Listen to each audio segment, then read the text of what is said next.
हम आप लोगों को पूरा सपोर्ट करेंगे। इवैल्यूएशन के दौरान भी हमने बहुत सारे स्टेप्स लिए हैं। आपका वेरिफिकेशन ऑफ मार्क्स, जिसमें आपकी टोटलिंग वगैरह चेक हो जाती है, टाइटल वगैरह पे देख लेते हैं। जो करना है पहली बार में करो, तो एक बार में जितना पैसा फूका जाए फूको। हाय एवरीवन, मेरा नाम है भूमिका चौहान और आज मैं बात करूंगी सीबीएसई के उस नोटिस के बारे में जिसने कहीं ना कहीं बच्चों को बहुत ज्यादा प्रॉब्लम में डाल दिया है। मुझे ऐसा लगता है कि सीबीएसई को बच्चों को डराने की जगह उन्हें ये बोलना चाहिए था कि अगर आपको लग रहा है कि आपकी मार्कशीट जो आई है, जो नंबर्स आपके आए हैं, अगर आपको उनमें कोई भी प्रॉब्लम लग रही है तो हम यहां पर बैठे हुए हैं, आप अप्लाई करो, हम आप लोगों को पूरा सपोर्ट करेंगे। अगर आपके मार्क्स बढ़ जाते हैं तो हम आपको आपका पैसा वापस दे देंगे। अगर हमारे एंड पर कोई गलती होती है तो हम आपको पूरा सपोर्ट करेंगे, है ना। ये सब कहने की जगह सीबीएसई ने बहुत सारी क्लैरिफिकेशंस दी और उसने सीधा सीधा ये बोला कि भाई देख, हमने अपनी तरफ से ना कोई गलती नहीं छोड़ी। तुम जो सवाल उठा रहे थे हमारे ऊपर कि हमारी कॉपीज पता नहीं कैसे चेक हुई हैं, पता नहीं किसने चेक की है, मैं उसका पूरा तेरे को बता देता हूं। देखो, तुम लोगों को कोई भी दिक्कत हो यहां पे पढ़ो सब कुछ, कि जो टीचर्स इन्वॉल्व थे इवैल्यूएशन में वो सीबीएसई सिस्टम के ही थे। ठीक है, अब सीबीएसई सिस्टम के थे, नहीं समझ आया कुछ। Evaluation is done under the supervision of CBSE. अब सीबीएसई के सुपरविजन में ही हुआ है तो वो ऑब्वियसली आपके सुपरविजन में ही होना चाहिए था। बट ये जो टीचर्स हैं इनको ट्रेनिंग दिया गया था, ये देखा गया था पहले कि ऐसे ही अनएक्सपीरियंस्ड टीचर्स को तो नहीं कॉपी चेकिंग के लिए भेज दिया गया है। तो वो बोल रहे हैं कि भाई देखो, ट्रेनिंग दिया गया है कि पेपर कैसे चेक करते हैं, उनको सिखाया गया है, उनको पूरा बताया गया कि कैसे हर एक क्वेश्चन में मार्क्स देने हैं, इवैल्यूएशन कैसे करना है। हमारी तरफ से देखो हमने कितने सारे स्टेप्स फॉलो किए यार। देखो, हमने इवैल्यूएशन स्टार्ट करने से पहले पूरा डिस्कशन किया है मार्किंग स्कीम का, उसके बाद जो क्वालिटी ऑफ इवैल्यूएशन है, ठीक है, thereafter quality of evaluation of all evaluator is checked. हर एक इवैल्यूएटर की क्वालिटी चेक की गई है कि भाई तुम पास होते हो या नहीं। उसके बाद इवैल्यूएशन का टास्क शुरू किया गया। अब केवल इतना ही नहीं, उसके बाद भी बहुत कुछ किया हमने तुम्हारी कॉपीज में। Every day in 8 hours only 20 answer books are checked. अगर आपको लगे कि एक टीचर दिन में बहुत सारी कॉपीज चेक करता है, वो कॉपीज पे ध्यान नहीं दे रहा है, ऐसा भी नहीं है। 8 घंटे में केवल 20 कॉपी चेक हुई है तो ज्यादा टाइम मिला है उसको हर एक कॉपी पे 20-25 मिनट, विच इज इनफ। पर उन्होंने बोला इवैल्यूएशन के दौरान भी हमने बहुत सारे स्टेप्स लिए हैं। तो तुम अभी सोच लो कि अगर तुम्हारी कॉपी इतने स्टेप्स से होकर गुजरी है तो क्या तुम्हें लगता है तुम्हारे नंबर बढ़ेंगे? कहीं कम तो नहीं हो जाएंगे? इस तरीके का टोन उन्होंने यूज किया। During evaluation there are several checks. Evaluation के दौरान भी बहुत सारे चेक्स, क्रॉस चेक्स हमने किए हैं ताकि इवैल्यूएशन सही हो। And after answer books are checked, और जब आंसर बुक्स चेक हो गई है उसके बाद वेरिफिकेशन किया गया एक सेपरेट टीम ऑफ टीचर्स ने। बोले हमने अपनी तरफ से इतना कुछ किया है, अपनी पूरे क्लैरिफिकेशन होने दे। भाई देखो, हमारी तरफ से ये हुआ है। अब बच्चे तू देख ले, एक छोटा सा बच्चा, उसको डाउट आ जाएगा। मेरे को, मैं अगर स्कूल में हूँ, मैं देख रही हूँ कि यार मेरे इस आंसर में मुझे लगता है यार 1 नंबर और मिलना चाहिए। अब मुझे डर लग रहा है कहीं मैं सर के पास गया और सर ने मेरा नंबर काट लिया तो गुस्से में आके, होता है या नहीं होता है ऐसा, है ना। तो यहाँ पे पहले आपको डरा दिया गया वो चीज। आपको नहीं पता कौन आपकी कॉपी चेक करेगा, कौन नहीं करेगा। अब की बार अगर किसी और के पास कॉपी चली गई, उसने बोला नहीं ये तो बिल्कुल ही गलत है और मार्क्स काट लिए, तो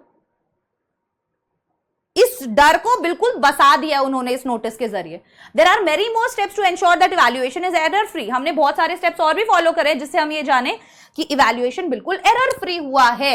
अब फिर भी एक पॉसिबिलिटी है, अब इतने सारे स्टेप्स से गुजरने के बाद भी एक पॉसिबिलिटी हो सकती है, मतलब हो सकता है कि गलती हो। ऐसे सिनेरियो में सीबीएसई एक अपॉर्चुनिटी देता है बच्चों को कि ले लो, चलो तुम अपॉर्चुनिटी लो। लेकिन देखना, अपॉर्चुनिटी नहीं लग रही मुझे ये बिल्कुल भी कि आप अपनी आंसर बुक्स देख लो, अपनी मिस्टेक्स बोर्ड्स को बताओ और हम ठीक कर देंगे। ठीक है भाई, मुझे लगता है मेरी आपने बढ़िया किया, पहले ही मुझे आंसर बुक दे दी, मैंने देखा, मैंने डाल दिया। बट अगर मेरे नंबर बढ़ते हैं तो मेरा पैसा भी तो वापस करो ना। हर एक आंसर को चेक करने तक के आप पैसे ले रहे हो तो आप मेरा सारा पैसा वापस करो ना। अगर आपकी गलती निकलती है तो, गलती नहीं निकलती है तो कोई बात नहीं, रख लेना। और यार कोई एक फीस लगा दो भाई। देखो, तुम अगर इसके लिए डालते तुम्हारा इतना फीस लग गया, पर सब्जेक्ट पर क्वेश्चन डाल रखा है कि बंदा 10 बार सोचे। एक मिडिल क्लास आदमी कहां से इतने पैसे लाएगा? पहले एग्जाम देने का फीस दे, स्कूल का फीस दे, फिर अपने आंसर्स को वापस से चेक कराने का फीस दे, फिर तुम उसके पैसे वापस भी मत करो। सब लोग वेल टू डू फैमिली से नहीं है ना। बच्चा ऑलरेडी घर पर इतनी डांट खा रहा है उसके ऐसे रिजल्ट की वजह से। और अगर ऐसा कोई बॉम्ब फोड़ना ही था, इस तरह का कॉपी चेकिंग करना ही था, तो पहले ही बता देते बच्चों को, है ना, पहले ही बता देते। तो पहले क्या होता था, ये 3 स्टेप्स होते थे भाई। आपका वेरिफिकेशन ऑफ मार्क्स, जिसमें आपकी टोटलिंग वगैरह चेक हो जाती है, टाइटल वगैरह पे देख लेते हैं, टाइटल पेज पे कि गलत तो नहीं करी है, कोई आंसर अनचेक तो नहीं छूट गया। फिर आपको स्कैन कॉपी भी चाहिए, अगर कि भाई मैं देखना चाहता हूं हुआ है ठीक या नहीं हुआ है, तो आप वो मांग सकते थे। और उसके बाद आप रिवैल्यूएशन ऑफ आंसर्स भी मांग सकते हैं कि भाई मैं चाहता हूं मेरे ये आंसर्स जो है वापस से चेक हो, ये ठीक से चेक नहीं किया आपने, ठीक है। अब दिस ईयर उसने और भी इस चीज को और ज्यादा स्ट्रेंथन करने के लिए क्या कर दिया, बोले now students will provide scanned answer books of the desired subjects. ठीक है, आपको दे दी जाएगी पहले ही, अब आप देख लो और सीबीएसई को इन्फॉर्म कर दो कि भाई देखो मेरी तो ये गलती निकल रही है और ऐसे ऐसे बात है, ठीक है। तो पहले आपको फर्स्ट स्टेज में स्टूडेंट्स रिक्वेस्ट कर सकते हैं अपनी स्कैन्ड आंसर बुक्स के लिए, जिसके लिए पैसा लगेगा। And then in the second stage the student can apply for the following, और फिर आप टोटलिंग के लिए बता सकते हो, अपने आंसर्स को रिवैल्यूएट करवाना चाहते हो उसके लिए बता सकते हो, या दोनों के लिए भी कि टोटलिंग भी चेक करो आंसर्स भी चेक करो। सबका अलग अलग हिसाब दो मुझे, आप कर सकते हो, ठीक है। जब उन्होंने बोला कि आप ये काम कर सकते हो तो हमने बोला ठीक है भाई, कितना पैसा लोगे बताओ, चलो कोई बात नहीं, तुम्हें पैसा चाहिए तो हम पैसा भी दे देंगे। The change is aimed at giving students more transparency. अब ये चेंज इसलिए ला गया था कि बच्चों को ज्यादा ट्रांसपेरेंसी मिलेगी, लेकिन आप देखो if students are not satisfied with the evaluation or result, they are provided the facility for obtaining the scanned copy, कि आपको दे दी जाएगी स्कैन कॉपी इन सब चीजों की, ताकि आप अपने वेरिफिकेशन या रिवैल्यूएशन के लिए डाल सको पूरा 100% श्योर होकर। Students use these facilities are requested to read the guidelines. अब बोले गाइडलाइंस पढ़ लो पहले ही, और ये जो गाइडलाइंस थी ना भयंकर थी। सबसे पहले given below are the modalities and schedule for the secondary school examination class 10th के लिए। आप रिक्वेस्ट करो डिजायर्ड सब्जेक्ट को और उसके बाद आप अपना वेरिफिकेशन रिवैल्यूएशन या दोनों के लिए डाल सकते हो, जो आपको पता है कि क्या प्रोसेस होता है। अभी जनरल गाइडलाइंस इसके अंदर जो है वो बहुत भयंकर है। सबसे पहले complete process for making a request and payment for the processing fee is online. सब कुछ ऑनलाइन होगा, ऑफलाइन कुछ नहीं होगा, ये भी बेस्ट है। Request for all the process will be accepted only online and during the specified schedules along with processing charge. No application after the scheduled date and time and in offline mode will not be accepted. तो उन्होंने बोला भाई देखो deadline को follow करना पड़ेगा और तुम लोगों को कोई भी एप्लीकेशन शेड्यूल्ड डेट के बाद आप लोग हमारे पास नहीं लेकर आ सकते, केवल ऑनलाइन ही सब कुछ होगा। The processing charges can only be deposited online. सारे चार्जेस ऑनलाइन ही डिपॉजिट किए जाएंगे और कोई भी postal order, DD, money order, cheque या कैश नहीं लिया जाएगा। Applications not submitted as per instructions given by the CBSE will be summarily rejected without any correspondence with the candidate. अगर आप एप्लीकेशन सबमिट नहीं करते हैं as per instructions, जो इंस्ट्रक्शंस दिए हुए हैं उनके अकॉर्डिंग, ठीक है, CBSE के, तो वो कहीं ना कहीं आपके रिजेक्ट कर दिए जाएंगे। Only a single application, ये बहुत भयंकर है, बहुत भयंकर है, सुनना इसे। Only a single application, केवल एक ही एप्लीकेशन हर एक स्टेप के लिए पर कैंडिडेट विल बी एक्सेप्टेड। एक ही बार कर सकते हो, एक बार में डिसाइड कर लो कितने सब्जेक्ट, कितने क्वेश्चन, क्या, कुछ नहीं, अपनी कॉपी देखकर। मान लो तुमने मैथ्स के लिए डाला, मैथ्स में तुम्हारे मार्क्स बढ़ गए, अब तुम्हें लग रहा है यार अगर ऐसी कॉपी चेक हुई और इसमें ऐसे गड़बड़ हुई है तो मुझे तो सकता है मेरे फिजिक्स में भी बढ़ जाएंगे, मेरे तो साइंस में भी बढ़ जाएंगे। ना ना ना ना ना ना ना ना ना, पर अब नहीं कर सकते तुम कुछ। जो करना है पहली बार में करो, तो एक बार में जितना पैसा फूका जाए फूको।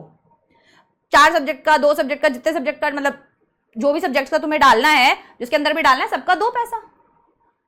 एक में बढ़ गए, 3 में नहीं बढ़े, कोई बात नहीं, हमारे पास आएगा सब कुछ। अब the candidate must decide in advance whether he or she has to apply for one subject or multiple subject, कि एक के लिए करना है कि मल्टीपल के लिए करना है। रेड में लिखा है, रेड में, once applied no second opportunity will be accorded.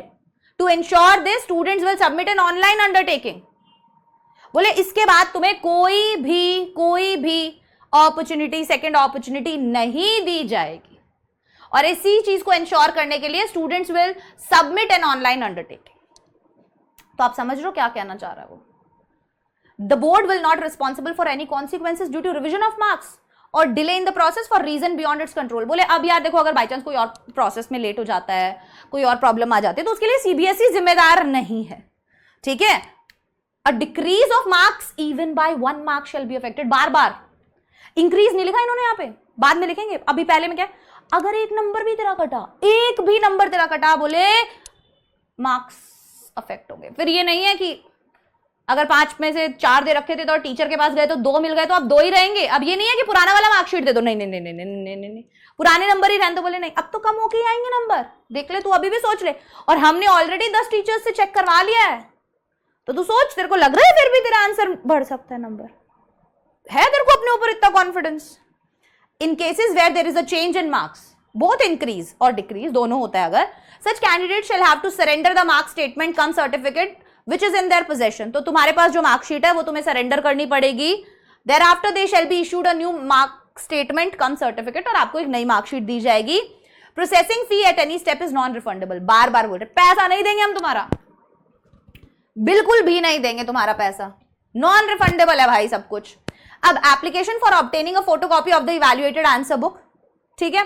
So first step now involves requesting for a photocopy. सबसे पहले आप क्या कर रहे हो, अपना फोटोकॉपी रिक्वेस्ट कर रहे हो कि भाई मुझे मेरा आंसर बुक दिखा दो, ताकि वो पेपर को अच्छे से देख लगे। नॉर्मल प्रोसेसिंग चार्जेस और schedule for class 12 is given at the, वो एंड में दिया हुआ है, मैं आपको दोनों का बता दूंगी, ठीक है। Application needs to be submitted by the candidate only. अब उसने बोला कि यार तुम ही सबमिट करना, तुम बोल रहे हो मैंने किसी साइबर कैफे से करवाया था, ठीक है, ठीक है। In no manner should it be submitted by anyone, किसी दूसरे के जरिए कि साइबर कैफे से। It would be the responsibility of the candidate to ensure the application is submitted correctly. तुम्हारी जिम्मेदारी है कि एप्लीकेशन सही से सबमिट हुआ है या नहीं, ये तो जेन्युइन है, चलो ठीक है।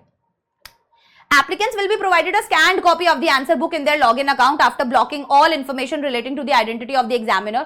बोले एग्जामिनर वगैरह किसने चेक किया, इवैल्यूएटर, बोले ये सब चीजों की जानकारी हम तुम्हें नहीं देंगे, ठीक है, एग्जामिनेशन प्रोसेस में। अब देखो क्या बोल रहे हैं, efforts will be made to provide the scanned copy of the answer book on first come first served. मतलब भाई जो पहले अप्लाई कर देगा उसकी पहले कॉपी आ जाएगी, जो बाद में अप्लाई करेगा उसकी बाद में कॉपी आ जाएगी। Which implies that if a candidate has applied on the first date of application, पहली डेट ऑफ एप्लीकेशन को अगर आपने अप्लाई किया है, the applicant will receive the photocopy first and so and forth। तो पहले उसी को मिलेगी और उसके बाद किसी और को। A candidate may choose to apply for a single multiple subjects when making an application for a scanned copy। एक की भी multiple subject की भी आप scanned copy मांग सकते हो। However, the application will only have to be made at one go and not in parts। पर ये जो application है एक ही बार में देना है आपको, बार बार नहीं कर सकते हो, बार बार चांसेस नहीं मिलेंगे, एक बार में सोच लो क्या क्या चीजों के लिए अप्लाई करना है और कैसे करना है, ठीक है। If the candidate desires to challenge the marks awarded in any particular subject, अब आप चैलेंज कर रहे हो जो भी पर्टिकुलर सब्जेक्ट में आपको मार्क्स दिए गए हैं, candidate may have to apply for the next steps of verification. तो अब आपको कॉपी मिल गया, इसमें लग रहा है, अब आप वेरिफिकेशन के लिए डालो, फिर आप रिवैल्यूएशन के लिए डालो, तो हर एक चीज के पैसे दो, वेरिफिकेशन का इतना लगेगा, पर सब्जेक्ट इतना लगेगा, ठीक है, पर क्वेश्चन इतना लगेगा, सबका पैसा दो, ठीक है। तो ये इसके लिए भी वही लोग अप्लाई कर सकते हैं जिन्होंने स्कैन्ड कॉपी के लिए अप्लाई किया है, ठीक है।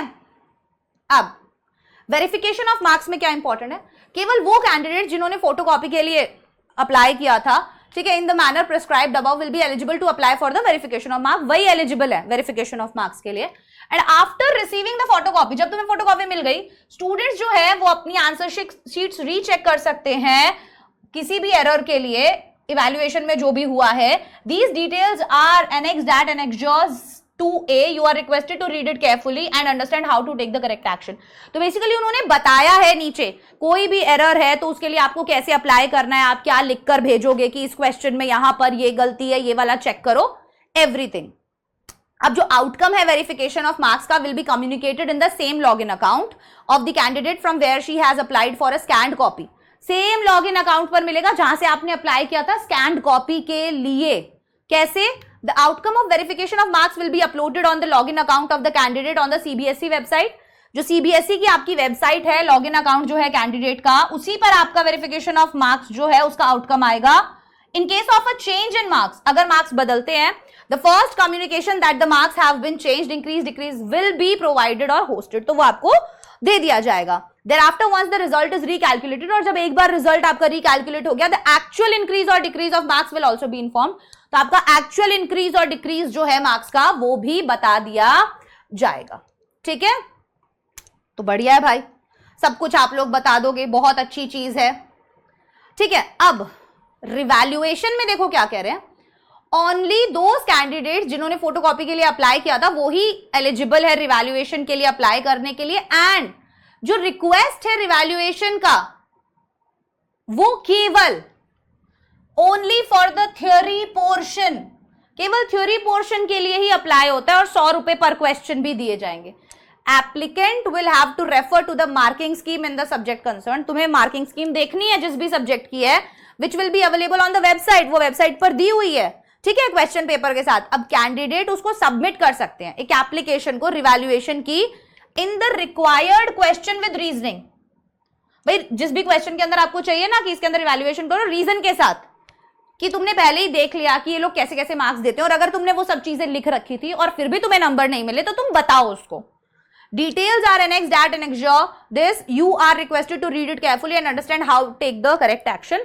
अब तुम उसे बहुत ज्यादा ध्यान से पढ़ो और फिर देखो कि करेक्ट एक्शन लेना है या नहीं लेना है, क्या करना है, ठीक है। अगेन वो सब चीजें जो है आपकी स्टेटस जो है रिवैल्यूएशन का अपलोड कर दिया जाएगा वेबसाइट पे, followed by a formal communication from the regional office CBSE. Decrease, बार बार लिखे, decrease of even 1 mark shall be affected. Decrease, तो जो रिजल्ट है रिवैल्यूएशन का वो फाइनल होगा, कोई भी अपील या रिव्यू जो है रिवैल्यूएशन के अगेंस्ट नहीं की जाएगी। और एक फोटोकॉपी आंसर बुक की under the RTI act 2005 will be provided as per the provisions of the RTI act. However a request for verification और रिवैल्यूएशन, भाई वेरिफिकेशन और रिवैल्यूएशन का जो रिक्वेस्ट है वो आप नहीं कर सकते हो आरटीआई एक्ट के अंदर।